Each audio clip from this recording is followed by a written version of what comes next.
going to do, and there's still nothing you can do to stop me. Makes me choke, this stuff. Roger Hornsby, another baseball great, said, when I got up to bat, I felt sorry for the pitcher I was facing. Right? But that's my attitude. You see, I believe that and particularly in the early years with heavy recruiting, I believed that no one could beat me to get information to people. No one could beat me to the follow-up, and if they were coming in, they were in my business. End of story. If you haven't got that total belief, forget it. You must have that total belief. And yet I've been beaten a few times, quite a few times. But I just don't register those. They're not important, are they? Okay, you just go and find some more. How do you develop that kind of belief in your business? Well, you keep practicing until you get so good that the enthusiasm and belief flowing from you is so strong that people will be caught in the wake. Don't make excuses about why you cannot. Do not join the 80% who quit. Believe and allow that belief to take such root that you cannot fail. The second tool is determination.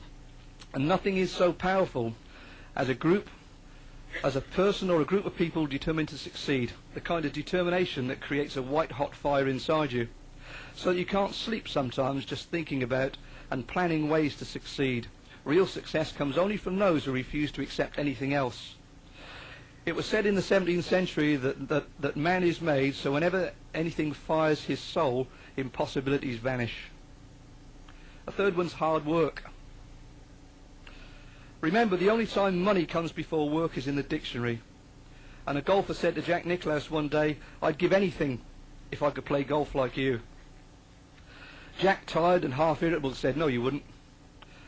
Not until you're willing to hit 1,000 balls a day and have these, showing the man calluses on his hands from swing after swing after swing. Determination, that's the difference. It'd be great if some pixie dust could be sprinkled over an organisation that would make it grow to thousands overnight. But an old Chinese proverb says, man stand for long time with mouth open before roast duck fly in. There has never been a better time to roll up your sleeves and become the leaders you're looking for.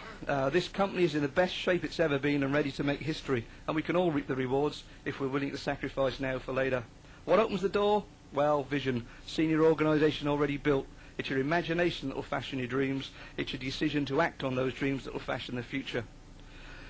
And several years ago, at the opening of Walt Disney World, a newspaper reporter said to a friend of Walt's, too bad Walt didn't live to see it, isn't it?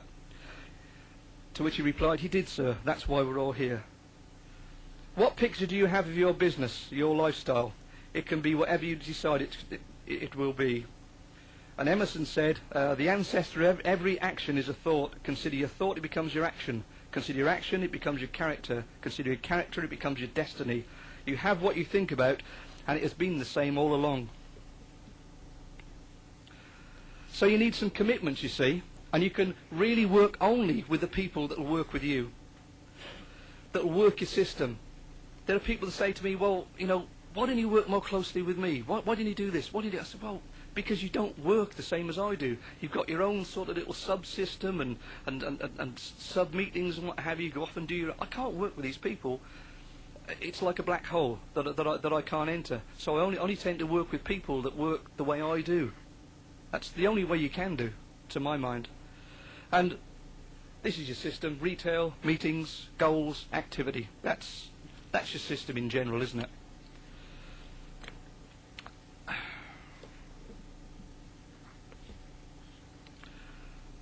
The magic word, attitude. It is our attitude at the beginning of a task which more than anything else will affect the successful outcome. It's our view toward life that will determine life's attitude towards us. We're interdependent. It is impossible to succeed without others, and it is our attitude towards others that will determine their attitude towards us. Right? Think about that. It's your attitude towards others that will determine their attitude towards us. Before a person can achieve the kind of life he or she wants, they must become that kind of individual. You must think, act and conduct yourself in all of your affairs as would the person you wish to become. Actions simply speak louder than words. How many people have you had that come into your organisation and they say, hey, take it easy, relax, I'm going to make you a fortune? Okay? I've had them, lots of them. Then what I do as soon as they say that, I know I've got to go and find someone else. They're not going to be there long. But in the early days, they get you excited. Don't allow them to excite you too much. The higher you go in any organisation of value, the better will be the attitude of the people you find there. The good attitude enabled them to get there. Your mind can hold only one thought at a time, and since there's nothing to be gained by holding negative thoughts, hold successful, positive thoughts. The deepest craving of human beings is to be needed, to feel important, to be appreciated. Give it to them, and they'll return it to you. Part of a good attitude is to look for good ideas everywhere. Don't waste your time broadcasting personal problems. It probably cannot help you, and it cannot help others. Don't talk about your health unless it's good, unless you're talking to the doctor. Simple, isn't it?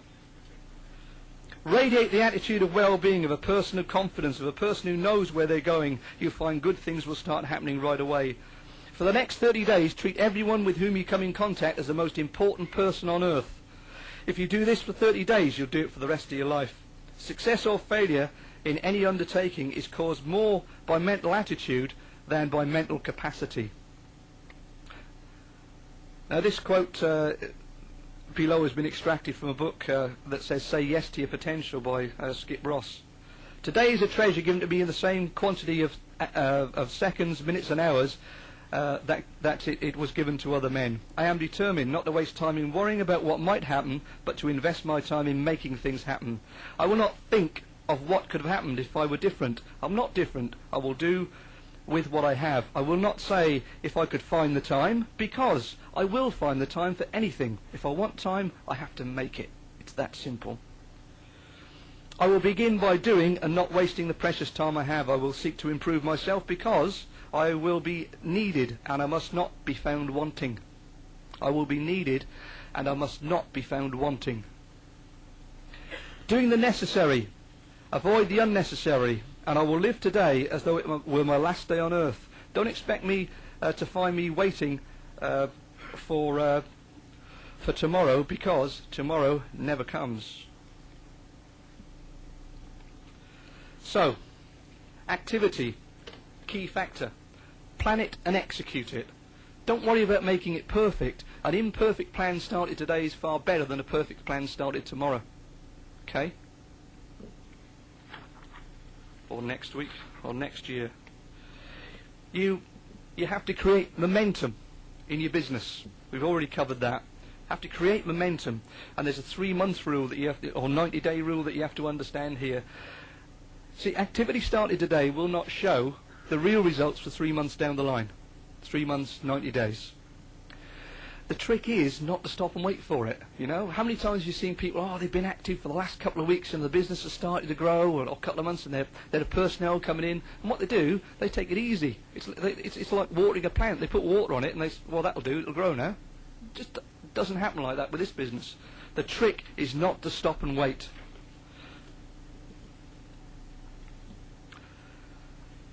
Success is easy.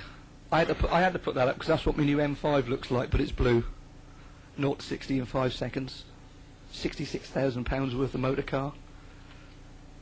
It's 1.5 times the value of the house we moved out of from Clean Easy, or because of Clean Easy, years ago. And it goes like a rocket. It's real fun. It's nearly as quick as George's. He's always got one better. Right. Success is easy, and this is from Jim Rohn. People ask me how I became successful in the 7-year period of time, whilst many of the people I knew did not. The answer is simple, and there are no secrets. The things I found easy to do, they found not easy to do. I found it easy to set goals that could change my life. They found it easy not to. I found it easy to read the books and listen to the tapes that could affect my thinking and my ideas. They found that easy not to do. I found it easy to attend the trainings and seminars and to ask information of successful people. They said they had more important things to do, like collecting catalogues. If I had to sum it up, I would say that what I found easy to do, they found easy not to do. Now, almost 7 years later, we're doing pretty well, along with many others in the business. And when we are millionaires, they will continue to blame the economy, the government, the company, and yet neglect to do the simple, basic, easy things.